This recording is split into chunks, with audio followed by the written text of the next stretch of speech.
and a pragmatic perfectionist warring over which will take the wheel at any given moment. The trusting naivete of a kid at heart, with the stubborn resilience of a woman warrior who may have shed blood in the battle but refuses to lose the war.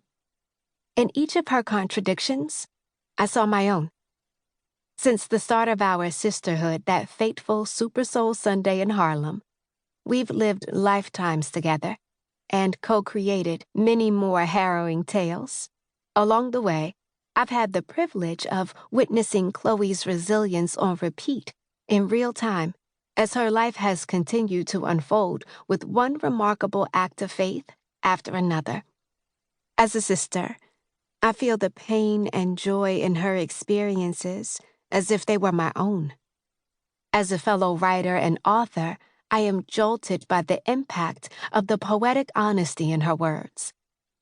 Now, as she prepares to bravely share many of those stories with and for you, stories that bonded us back then, I am overwhelmed with a sense of pride to write alongside her and so many other Black women warriors whose narratives fit into a larger tapestry of our collective traumas and triumphs.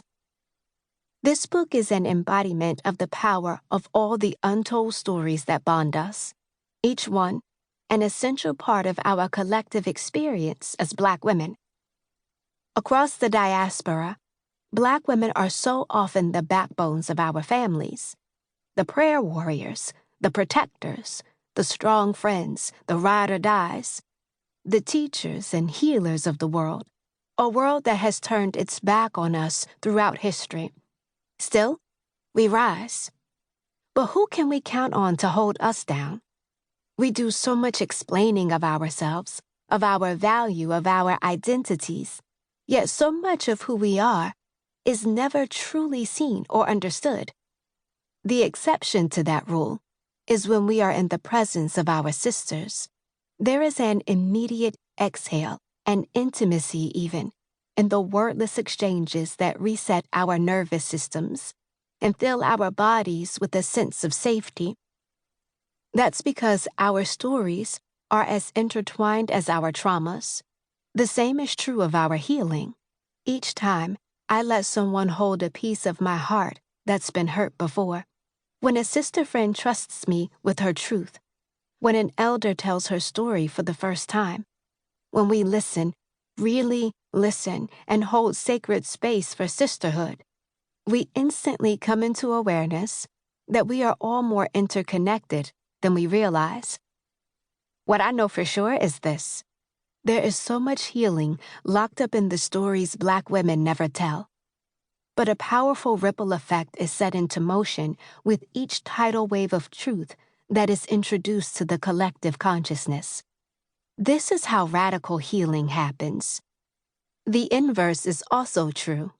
When we withhold or hide the parts of ourselves that need healing, we rob the collective of becoming whole. Because here's the thing about healing. It isn't linear, and it's never just about you. When we heal our wounds, that healing is felt across lifetimes and lineages. Generational chains are broken when we engage each other in the process of the inner work we simply cannot do alone. When you tell your truth, I become more accountable to my own. When I engage in the brave act of acknowledging my pain aloud, it gives you permission to access yours too. We become mirrors to and for each other. Your healing is my healing. Your freedom is my freedom. Your work is my work. Your peace is my peace. How would you show up differently in the world if you knew this were true? How much more honest would you be? How much more grace would you give? How would you show up differently as a friend, sister, daughter, and mother?